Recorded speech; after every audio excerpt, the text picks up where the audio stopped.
सामान्य ज्ञान का यहाँ पर जीके का पहला प्रश्न आपसे यहाँ पर पूछा गया है। आपको जवाब देना है संविधान के किस भाग में पंचायती राज व्यवस्था का संबंधी प्रावधान आपका दिए गए हैं। तो यहाँ पर अगर हम बात करेंगे पंचायती राज व्यवस्था का, अगर हम बात करेंगे तो इसमें जो आपका है ये भाग नंबर आपका 9 है। भाग नंबर कौन सा है? भाग नंबर आपको 9 लगा देना है ना, भाग नंबर 9। अब इसी में अगर पूछ लेता कि बताइए किस भाग में नगर पालिका संबंधी, नगर पालिका जो है ना वो भाग नंबर 9 का ए है, इसी के आगे ए लगा देंगे तो वो नगर पालिका संबंधी प्रावधान है। लेकिन अगर पंचायती राज व्यवस्था पूछेगा तो भाग नंबर 9 आपको लगाना है, ये समझ लीजिए। आगे बढ़ेंगे, यहाँ पर आपको बताना है भारत में पंचायती राज व्यवस्था का शिल्पी किसे कहा जाता है। तो ये कहा जाता है आपका बलवंत राय मेहता, यानी BR मेहता। ऑप्शन नंबर आपको यहाँ पर सी नंबर बिल्कुल करेक्ट आंसर आपको यहाँ पे लगा देना। एक बार देख लीजिए सभी का जवाब आ रहा है सी नंबर, तो बिल्कुल सही आंसर दे रहे हैं।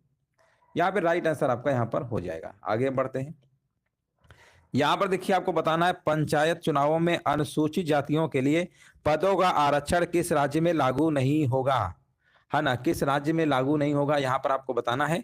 तो यहाँ पर जो जवाब होगा आपका, है ना, यहाँ पर जो लागू नहीं होगा, कहाँ भी नहीं होगा, तो ये आपका आंसर क्या होगा, तीसरे नंबर का। यहाँ पर देखिए ये आपका जो है ना पंचायत चुनाव में अरुणाचल प्रदेश है, नागालैंड, लक्षद्वीप, अंडमान निकोबार द्वीप समूह, है ना, लागू नहीं होता है, ठीक है ना, क्योंकि वहाँ अनुसूचित जनजातियां नहीं पाई जाती हैं, इसलिए अरुणाचल प्रदेश वाला आपको लगा दीजिए। ऑप्शन नंबर यहाँ पे क्या होगा, सी नंबर बिल्कुल करेक्ट आंसर आपको यहाँ पर होगा। अगला प्रश्न यहाँ पर बताना है कि भारत में नागरिकों के मौलिक अधिकारों में संशोधन कौन करता है। भारत में नागरिकों के मौलिक अधिकारों पर बताना है कि संशोधन कौन करता है। यहाँ पर देखिए आपको जवाब देना है राइट आंसर क्या होगा। तो क्वेश्चन नंबर 4 नंबर कह रहे हैं सी नंबर संसद कह रहे हैं, बिल्कुल सही जवाब है ऑप्शन नंबर यहाँ पे सी नंबर बिल्कुल करेक्ट आंसर आपका यहाँ पर हो जाएगा। आगे हम बढ़ते हैं, यहाँ पर देखिए आपको बताना निम्नलिखित में से कौन राष्ट्रपति के प्रसाद पर्यंत अपना पद धारण करता है। अपना पद धारण करता है, इसका क्या मतलब हुआ, इसका मतलब हुआ कि जो भैया राष्ट्रपति के प्रसाद पर्यंत रहेंगे, मतलब जब तक राष्ट्रपति जी की कृपा रहेगी तब तक रहोगे, जब चाहेंगे तब आपको हटा सकते हैं, उसी को बोलते हैं प्रसाद पर्यंत, ठीक है ना। ऐसा नहीं है कि आपको अगर बना दिया गया तो आप सोचो हम ही हैं, ऐसा नहीं, कभी भी हटाया जा सकता है, उसको बोलते हैं प्रसाद पर्यंत। तो यहाँ पर जो भाई भारत के महान्यायवादी हैं अटॉर्नी जनरल ऑफ इंडिया जिन्हें आप कहते हैं, है ना, इस समय वर्तमान में 16वें नंबर के कौन है ना, वेंकट रमणी जी हैं, बिल्कुल सही है। तो वो जो है ना आपके ना वो प्रसाद पर्यंत है, भारत के महान्यायवादी जिसे अटॉर्नी जनरल कहते हैं, ये आपके राष्ट्रपति के प्रसाद पर्यंत रहते हैं, इनके सबके तो चुनाव होते हैं ना ही। ऑप्शन नंबर डी आपको लगा देना है। अगला प्रश्न यहाँ पर देखिए बताना 16 नंबर में 6 नंबर है, लोकसभा द्वारा पारित धन विधेयक राज्यसभा द्वारा भी पारित मान लिया जाएगा यदि राज्यसभा द्वारा उससे पर कोई कार्यवाही अगर नहीं की जाती, कितने दिनों तक कार्यवाही नहीं की जाती है, तो ये टाइम याद रखिएगा सिर्फ आपका 14 दिनों तक है, अगर 14 दिन तक कार्यवाही नहीं करेंगे तो खुद ही मान ली जाती है।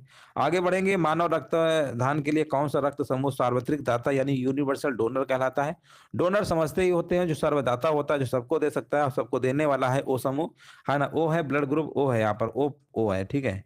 चलिए आगे बढ़ते हैं, निम्नलिखित में से, है ना, देखिए यहाँ पर सभी को ब्लड ग्रुप अपना पता होना चाहिए, है ना, क्योंकि जैसे हमारा ब्लड ग्रुप ओ पॉजिटिव है ना, तो हम सर्वदाता है, सर्व डोनर है, हम सभी को दे सकते हैं, है ना, तो ऐसे ब्लड ग्रुप की जांच सभी को करा लेना चाहिए। आगे बढ़ते हैं, निम्नलिखित में से कौन जल को जीवाणु मुक्त करने हेतु प्रयुक्त होता है ना, प्रयुक्त होता है। 8 नंबर में बताना यहाँ पे आंसर क्या होगा। तो ये कह रहे हैं ओजोन, क्लोरीन डाइऑक्साइड, क्लोरामीन सभी हैं, हाँ बिल्कुल सही है। ऑप्शन नंबर डी नंबर आपको यहाँ पर क्या करना है, ऑप्शन नंबर डी आपको लगा देना है, बिल्कुल सही आंसर दिया गया है। आगे बढ़ते हैं, चलिए अगला प्रश्न बताइए।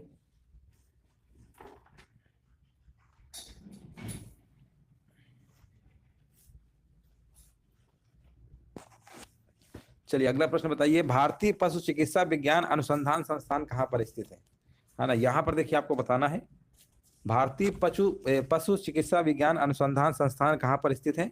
ये भी प्रश्न कई बार पूछा गया है, 9 नंबर। तो 9 नंबर का जवाब यहाँ पर क्या होगा, कह रहे हैं 9 नंबर का आपका ए नंबर होगा, बरेली में, हाँ बिल्कुल सही है, बरेली। जिनका भी जवाब आ रहा है ना बिल्कुल करेक्ट आंसर दे रहे हैं। अगला प्रश्न बताइए, यहाँ पर पूछा गया निम्नलिखित भोज्य पदार्थ में से किसमें सभी अनिवार्य अमीनो अम्ल अवस्थित हैं, है ना, सभी अनिवार्य अमीनो अम्ल अवस्थित हैं। 10 नंबर बताइए, 10 नंबर का आपका जवाब यहाँ पे क्या होगा, दूध हो जाएगा, ठीक है ना, दूध हो जाएगा, दूध। आगे बढ़ेंगे, यहाँ पर देखिए आपको बताना है अगला प्रश्न है, बायोगैस संयंत्र से निष्कासित निम्नलिखित में से कौन सी गैस ईंधन गैस के रूप में उपयोग में आती है। कौन सी गैस है जो ईंधन गैस के रूप में उपयोग में आती है। 11 नंबर बताना है, तो यहाँ पर आपका आंसर हो जाएगा मेथेन गैस। ऑप्शन नंबर यहाँ पे आपका सी नंबर होगा। आगे बढ़ेंगे, चलिए यहाँ पर देखिए 12 नंबर आपको बताना है, कलिंग युद्ध का विवरण हमें ज्ञात होता है। कलिंग जो युद्ध आपका हुआ था, ये हमें कहाँ से ज्ञात होता है आपको बताना है। कलिंग युद्ध जो है आपका, ये अशोक के जो 13वें शिलालेख है ना, उसी में आपका ये वर्णन किया गया है, विवरण देखने को मिलता है। और इस युद्ध में भीषण नरसंहार को देखकर ही अशोक ने बौद्ध धर्म ग्रहण कर लिया था, क्योंकि बहुत ही ज्यादा संख्या में दोनों तरफ से लोग यहाँ पर मारे गए थे। इस युद्ध बहुत ही भयंकर युद्ध इसे बोलते हैं। ऑप्शन नंबर यहाँ पे आपका ए नंबर लगा दीजिए, 13वां शिलालेख के द्वारा। अगला प्रश्न आपके सामने है, विक्रमशिला विहार का संस्थापक कौन था आपको बताना है। विक्रमशिला यहाँ पर विहार का संस्थापक जो थे, उनका नाम था धर्मपाल, जो कि बिल्कुल करेक्ट आंसर आपका यहाँ पर हो जाएगा। विकल्प नंबर सी आपका राइट आंसर आपका यहाँ पर हो जाएगा। आगे बढ़ेंगे और यहाँ पर देखिए 14 नंबर प्रश्न आपसे यहाँ पर पूछा गया है, कृष्णदेव राय ने किस नगर की स्थापना की। कृष्णदेव राय ने किस नगर की स्थापना की, ये किया था आपका नागलापुर, है ना। यहाँ पर 14 नंबर का जवाब यहाँ पर होगा नागलापुर की स्थापना किया था, नागलपुर नामक नए नगर की स्थापना, है ना, नागलपुर। तो आंसर लगा दीजिए बी नंबर वाला। आगे बढ़ेंगे, यहाँ पर बताइए, जहांगीर ने मुख्यतः निम्नलिखित में से किस कला को संरक्षण दिया था, है ना, कौन सी कला को मतलब दिया था, तो आप कहेंगे यहाँ पर जो संरक्षण दिया था आपका चित्रकला, बिल्कुल सही है, चित्रकला। ये भी एग्जाम में पूछा जा चुका है कई बार, चित्रकला यहाँ पे बिल्कुल करेक्ट आंसर आपका यहाँ पर होगा। देख लीजिए सभी का जवाब आ रहा है, हाँ बिल्कुल, देखिए करेक्ट आंसर आपका है। अगला प्रश्न देखिए, हमने अक्सर आपको बताया है कि गुलामों गुलाम किसे कहा गया था, ये प्रश्न हमने बहुत बार बताया है। और हमने ये भी बताया था क्यों कहा जाता है, इसका रीजन भी बताया था। क्योंकि देखिए इल्तुतमिश जो थे आपके कुतुबुद्दीन ऐबक के क्या थे, गुलाम थे, है ना, कुतुबुद्दीन ऐबक के क्या थे, गुलाम थे ये।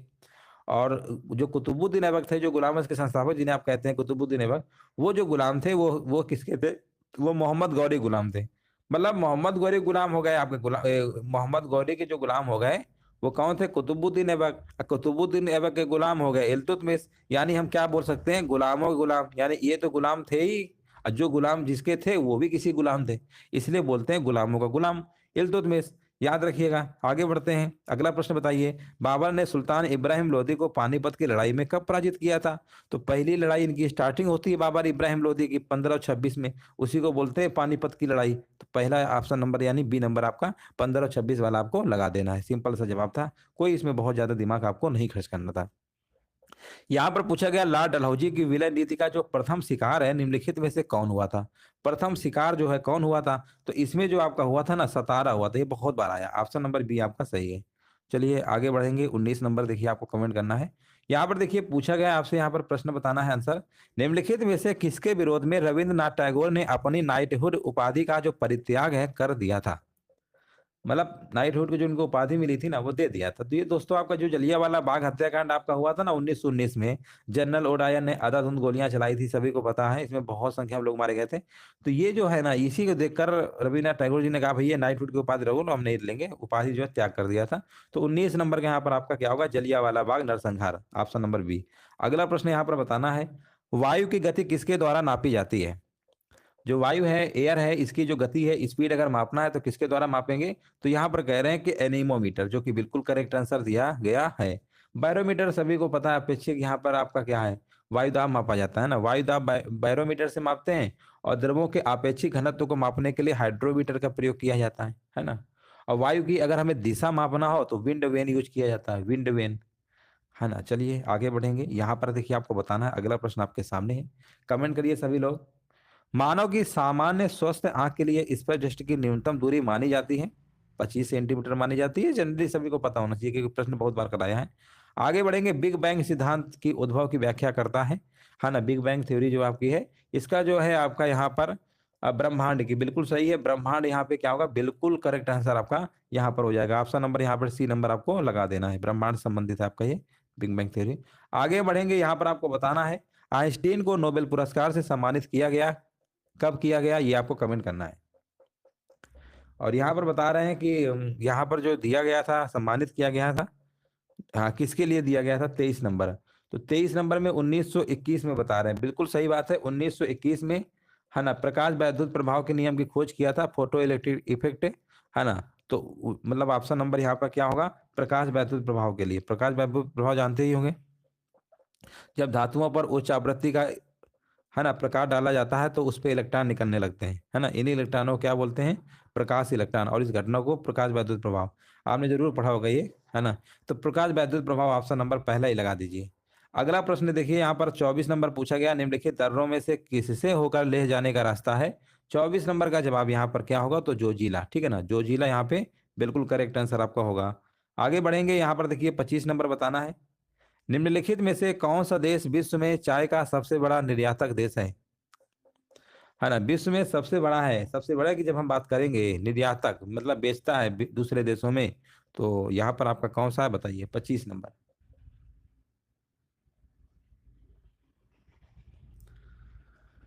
हाँ, यहाँ पर आपको बताना है चाय का सबसे बड़ा निर्यातक कौन सा है, यहाँ पर आपको कमेंट करना है, और कमेंट आ चुका है ना।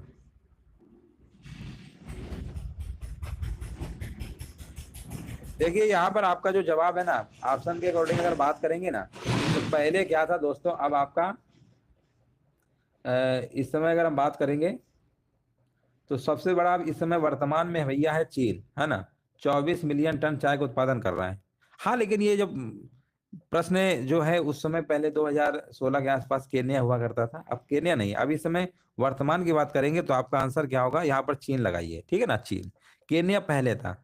तो ये कई बुकों में प्रश्न बहुत पुराना अगर दिया होगा तो वहाँ हो सकता है ऑप्शन आपको केन्या देखने को मिल जाए।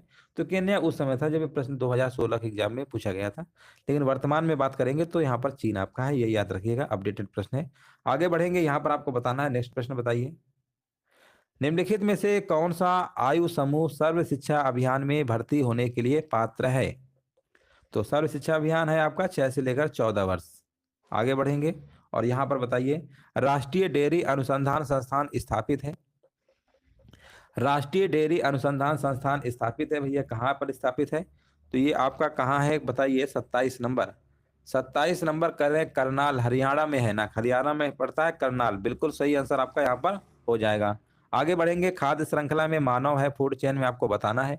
तो खाद्य श्रृंखला में मानव जो है प्राथमिक और द्वितीय उपभोक्ता दोनों होता है, इसलिए आंसर आपको यहाँ पर विकल्प नंबर डी नंबर आपको लगाना होगा। आगे हम बढ़ेंगे, यहाँ पर देखिए आपको बताना है, एशिया की सबसे बड़ी चीनी मिल उत्तर प्रदेश के किस स्थान पर अवस्थित है। 29 नंबर का यहाँ पर आपको बताना है, और ये जो आपकी है ना, ये आपकी है खतौली, खतौली याद रखिए, खतौली क्या है, खतौली है कहाँ, उत्तर प्रदेश के मुजफ्फरनगर जिले के खतौली में एशिया की सबसे बड़ी चीनी मिल स्थित है। बहुत बढ़िया, बिल्कुल सही जवाब है, खतौली लगा दीजिए, कई बार पूछा गया है। और यहाँ पर आपको बताना है, कृष्ण भक्ति शाखा कवि रसखान का संबंध उत्तर प्रदेश के किस जिले से है। ये उत्तर प्रदेश के भैया अमरोहा से है, अमरोहा, इनका जन्म जो है अमरोहा में हुआ था। तो जहां से पूछेगा ना कि किस जिले से, तो अमरोहा लगा दीजिए। अगला प्रश्न आपको बताना है, भारत के पूर्व प्रधानमंत्री चौधरी चरण सिंह का जन्म उत्तर प्रदेश के किस जिले में आपका हुआ था। इनका जन्म उत्तर प्रदेश के आपका हुआ था, जिले का नाम है, क्या बोल, देखो जिला तो वैसे गाजियाबाद ही है, बट ये गांव पड़ता है नूरपुर, है ना, तो नूरपुर वाला लगा दीजिए, नूरपुर है ना, गांव के हिसाब से दिया है, नूरपुर। आगे बढ़ेंगे, उत्तर प्रदेश के किस जिले में एक भी जनजाति नहीं पाई जाती है, 33 नंबर, तो ये आपका होगा फैजाबाद, फैजाबाद में नहीं पाई जाती है। अगला प्रश्न है आपके सामने, राजस्थान के नए मुख्यमंत्री 15 दिसंबर 2023 को भैया किसने पदभार संभाला है, उनका आपको नाम बताना है। तो उनका नाम है आपका भजन लाल शर्मा, भजन लाल शर्मा भैया कहाँ के हैं, मुख्यमंत्री आपके राजस्थान के हैं, ये रिसेंटली अभी बने हैं, सभी को पता होना चाहिए। और यहाँ पर बताइए, निम्नलिखित में से किस लेखक को उनकी पुस्तक प्रॉफिट सॉन्ग के लिए बुकर पुरस्कार 2023 से सम्मानित किया गया है। तो यहाँ पर आंसर आपका होगा पॉल लिंच, है ना, Paul Lynch, option number B होगा। यहाँ पर देखिए आपको अगला प्रश्न सामने है, 36 नंबर, बताइए यहाँ पर क्या होना चाहिए। पूछा गया है, इंडिया मोबाइल कांग्रेस 2023 के 7वें संस्करण का आयोजन 27 से 29 अक्टूबर 2023 तक किस स्थान पर किया गया। ये किस स्थान पर किया गया आपको बताना है। ये भारत का मंडपम में, मंडपम कहाँ पड़ता है, नई दिल्ली में पड़ता है, जो कि भारत की राजधानी है। ये भी प्रश्न हमने बहुत बार आपको कराया है। ऑप्शन नंबर आपको ए नंबर बिल्कुल करेक्ट आंसर आपको लगा देना है। चलिए आगे बढ़ेंगे, यहाँ पर आपको बताना है कि प्रधानमंत्री नरेंद्र मोदी ने किस नई योजना का शुभारंभ 17 सितंबर 2023 को किया। 17 सितंबर 2023 को जो किया है, ये विश्वकर्मा जयंती के अवसर पर किया, और यहाँ पर योजना की शुरुआत थी पीएम विश्वकर्मा योजना, पीएम विश्वकर्मा योजना, ऑप्शन नंबर बी। और यहाँ पर आपको बताना है निम्नलिखित में से यहाँ पर किसने रेलवे बोर्ड के नए अध्यक्ष और मुख्य कार्यकारी अधिकारी के रूप में 1 सितंबर 2023 को पदभार संभाला है। उनका नाम क्या है? और उनका नाम है आपका यहाँ पर जया वर्मा सिन्हा। जया वर्मा सिन्हा यानी विकल्प आपका जाएगा ए नंबर के साथ। और यहाँ से देखिए सामान्य हिंदी के प्रश्न आपके स्टार्ट हो गए हैं और यहाँ पर आपको कमेंट करना है। यहाँ पर पूछा गया अंधेर नगरी नाटक किसने लिखा? तो अंधेर नगरी जो नाटक है लिखा गया, हालांकि उनका जन्म की अगर हम बात करेंगे 1850 में जन्म हुआ था और 1885 में उनकी मृत्यु हो गई थी। मात्र 35 साल का ही जीवन था और उन्होंने अंधेर नगरी नाटक लिखा था। हो सकता है इतना आपको बताने के बाद याद आ गया होगा किनकी हम बात करने जा रहे हैं। और यहाँ पर 39 नंबर का आपका क्या होगा? 39 नंबर का C number, Bharatendu Harishchandra, option number C. अगला प्रश्न यहाँ पर बताइए, हार की जीत के कहानीकार कौन है? यहाँ पर आपको आंसर लगाना है सुदर्शन। बिल्कुल सही है, सुदर्शन, ऑप्शन नंबर ए आपको लगा देना है। यहाँ पर देखिए अगला प्रश्न आपको बताना है, वापसी किस विधा में रचित है? वापसी जो है किस विधा में रचित है, यहाँ पर आपको कमेंट करना है। और यहाँ पर जवाब भी आ चुका है 41 नंबर का, कह रहे हैं कहानी। बहुत बढ़िया, बिल्कुल सही जवाब है। ये कहानी कहानी विधा में आपकी रचित है, कहानी है ना, कहानी है। इसके रचनाकार भैया कौन है? ये रचना की गई है इनकी उषा प्रियवदा के द्वारा, प्रियमवदा के द्वारा, उषा प्रियमवदा।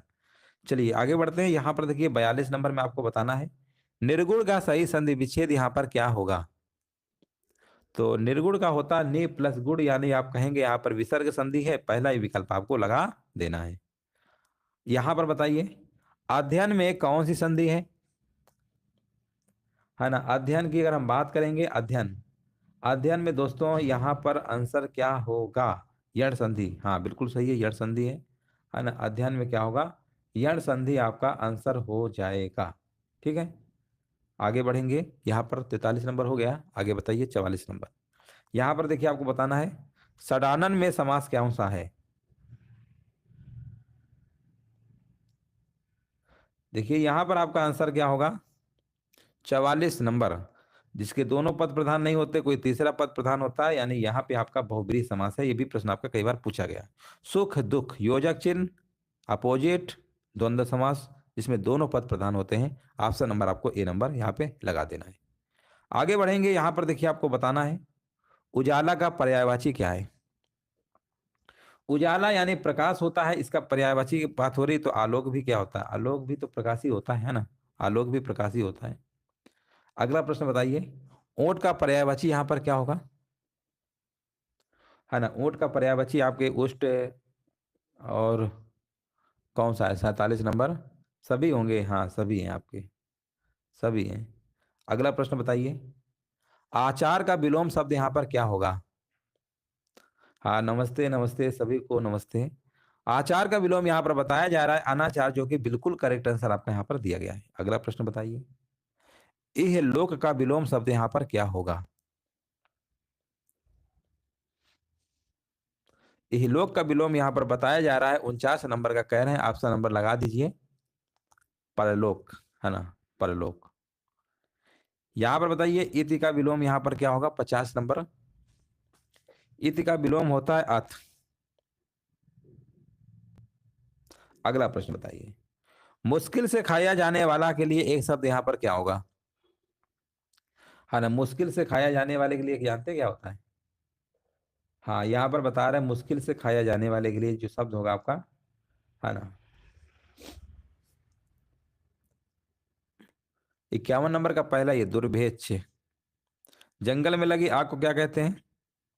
है ना, जंगल में लगी आग को कहते हैं दावानल कहते हैं। यज्ञ, तत्सम शब्द का तद्भव यहाँ पर क्या होगा? यज्ञ का पूछा गया 53 नंबर में, तो यज्ञ का क्या होता है? यज्ञ का यज्ञ हो जाएगा। निरुपाय में उपसर्ग बताइए, निरुपाय में उपसर्ग क्या होगा? 54 नंबर, तो निरुपाय में निर हो जाएगा। निर्यात में कौन सा होगा? तो निर्यात में भी आपका क्या बोलते हैं, यही वाला होगा, निर, है ना, दोनों सही है, बी और सी होगा। और यहाँ पर 56 नंबर में आपको बताना है, आगे नात ना पीछे पगहा, हाँ ये तो प्रश्न इतनी बार करा चुके हैं, अब तो याद ही हो गया होगा। आगे नाथ ना पीछे पगहा, इसका क्या मतलब होता है? हाँ 56 कह रहे हैं जिसका कोई ना हो, बिल्कुल सही बात है। हाँ, आँख का अंधा नाम नयन सुख, इसका क्या मतलब होता है? इसका मतलब यही होता है कि गुड़ के विपरीत नाम, गुड़ अलग है, नाम अलग है, ठीक है ना? चलो आगे बढ़ेंगे। यहाँ पर देखिए अगला प्रश्न बताना है, कलेजे पर सांप लौटना मुहावरे क्या मतलब होता है? 58 नंबर, ईर्ष्या जलन होना। आगे बताइए, कटे पर नमक छिड़कना से क्या मतलब होता है ना? कष्ट पर कष्ट देना, ऑप्शन नंबर पहला ही सही होगा। वर्तनी का प्रश्न आया है ना? सिद्ध हस्त, सिद्ध हस्त कैसे लिखते हैं बताइए? 60 नंबर बताइए क्या होगा? सिद्ध हस्त होता है ना, सिद्ध हस्त, ऑप्शन नंबर बी होगा। यहाँ पर बताइए निरुपाय, तो अभी जस्ट एक प्रश्न में भी एक वर्ड ही आया था, निरुपाय भी पढ़ाया था, ये वाला निरुपाय, ये वाला सही है। यहाँ पर बताइए अगला प्रश्न है, किसे सर्वश्रेष्ठ रस माना जाता है? किसे सर्वश्रेष्ठ रस माना जाता है? और वो माना जाता है उसका आपको नाम बताना है, 62 नंबर का। डी नंबर, श्रृंगार रस, है ना, श्रृंगार रस को माना जाता है। यहाँ पर बताइए, जिन छंदों के प्रत्येक चरण में मात्राएं या वर्ण ही समान होते हैं ना, उन्हें हम क्या कहते हैं? उन्हें हम कहते हैं सममात्रिक छंद कहते हैं, यानी सम छंद लगा दीजिए। यति का अर्थ क्या होता है? विराम होता है, ठहराव होता है। तो 64 नंबर का सी आपका हो जाएगा। यहाँ पर देखिए एक पद दिया गया, आपको बताना है, अति मलिन वृषभानु कुमारी, अधमुख रहित उरद नहीं चितवत, ज्यों गत गारे पकित जुआरी, छूटे चिकुर बदन कुमिलाने। कौन सा यहाँ पर अलंकार आपको बताना है? अलंकार बताना है, अलंकार। 65 नंबर, 65 नंबर का यहाँ पर है उपमा अलंकार, तुलना की जा रही है, जहाँ तुलना होती है वहां पे उपमा अलंकार होता है। प्राप्तांक में समास बताइए कौन सा होगा? बहुत बार आया है ये। प्राप्तांक में समास कौन सा होगा? देखिए प्राप्तांक का होता है ना, यहाँ पर क्या होगा? प्राप्तांक, हाँ यहाँ पर आपका होगा, प्राप्तांक में कौन सा है? तत्पुरुष समास है, बिल्कुल सही है। तत्पुरुष समास यहाँ पे आपका होगा।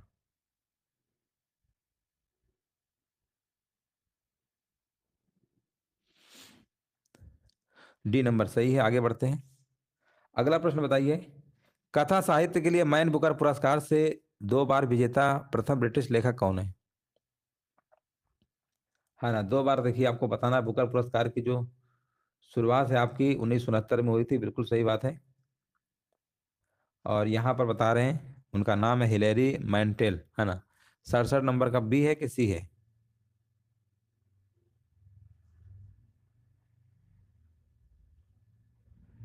देखो, ये आपकी जो हिलेरी मेंटल है ना, 2009-12 में पुरस्कार जीता, और जीतने वाली पहली महिला और पहली ब्रिटिश लेखिका बनी है ना, ये महिला के रूप में होगा हिलेरी मेंटल। लेकिन यहाँ पर प्रथम ब्रिटिश लेखक पूछा है तो जेएम कोटजी है, ठीक है ना, जेएम कोटजी है। अगर मान लो लेखक पूछेगा तो ये, अगर महिला वाला पूछेगा तो हिलेरी मेंटल। आगे बढ़ेंगे, अगला प्रश्न बताइए, मैन बुकर पुरस्कार के लिए किन 2 देशों के लेखकों पर विचार किया जाता है? हाँ यहाँ पर बिल्कुल सही है, यहाँ पर आंसर आपका होगा राष्ट्रमंडल और आयरलैंड से अंग्रेजी के लेखक, ठीक है ना, राष्ट्रमंडल और आयरलैंड से अंग्रेजी के लेखक, ठीक है ना, याद रखिएगा। ऑप्शन नंबर आपका यहाँ पर क्या होगा? बिल्कुल सही है। एक गद्यांश देखिए आपका आएगा हिंदी में ही आपका, और उसमें इससे प्रश्न देने होंगे जो कि बहुत ही आसान तरीके से कर लेंगे। अहिंसा वीरता का श्रेष्ठ रूप है और गांधी जी से बड़ा वीर इस युग में कोई उत्पन्न नहीं हुआ। मेरी धारणा है कि अपना जीवन सिद्धांत बनाने से पूर्व गांधी जी ने अहिंसा और निश्चय ही की नीति के रूप में ग्रहण किया होगा। अंग्रेजों से देश को मुक्ति दिलाने के संघर्ष में कोई अन्य रूप समीचीन नहीं था। सर्वथा निशस्त्र देश के लिए हिंसात्मक क्रांति किसी भी प्रकार की श्रेयस्कर नहीं हो सकती थी। भौतिक बल के अभाव में क्रांतिदर्शी नेता ने देश को आत्मिक संयम की प्रेरणा दी, उसकी नीति और आदर्शवादिता दोनों थी। भौतिक बल से आत्मिक बल का प्रभाव कहीं अधिक है। यह समझने में भारत जैसे देश को देर नहीं लगी और वो मार कर नहीं मरकर विजय प्राप्त करने के लिए उत्साहित होने लगे। इसके उत्साह का एक रचनात्मक रूप भी था जो भारत के उत्कर्ष की भावना में अभिव्यक्त होता है। यहाँ पर सर्वाधिक उपयुक्त शीर्षक आपको बताना है, यहाँ पर क्या होना चाहिए 69 नंबर में। तो यहाँ पर जो आपका होगा आंसर, यहाँ पे आपका होगा असहयोग आंदोलन चलाने के लिए यहाँ पर कहाँ गया ऑप्शन, कौन सा लगा दिए, ये वाला, अहिंसा और आत्मिक बल। क्रांतिदर्शी नेता महात्मा गांधी ने भारतीय जनता को, है ना, भारतीय जनता को आत्मबल संचय करने की सीख दिया था। आत्मिक बल का जो प्रभाव है भौतिक बल से अधिक है ना, 71 नंबर। तो ये जो है अहिंसा वादियों के लिए, है ना, अहिंसा वादियों के लिए। अहिंसा श्रेष्ठ रूप है जो आपको, अगर हम बात करेंगे तो ये आपका आत्मिक बल का है, आत्मिक बल का है। और हिंसात्मक क्रांति श्रेष्ठकर नहीं है, 73 नंबर। तो ये जो है निशस्त्र देश के लिए। महात्मा शब्द में प्रयुक्त प्रत्यय कौन होगा बताइए? महात्मा शब्द में प्रयुक्त समास कौन सा होगा? कर्मधारय महान है जो आत्मा, है ना, बिल्कुल सही है। यहाँ पर कर्मधारय होगा, कई बार बताया है। और अगला बताइए, भौतिक का विलोम क्या होगा? है ना, भौतिक का आध्यात्मिक होता है, ठीक है ना, आध्यात्मिक होता है भौतिक का विलोम। ऑप्शन नंबर सी लगा दीजिए। तो चलिए, इस तरीके से जो ये आपके मॉडल पेपर था, 12वां मॉडल पेपर है, कंप्लीट हो चुका है। उम्मीद है सेशन अच्छा लगा होगा। वीडियो को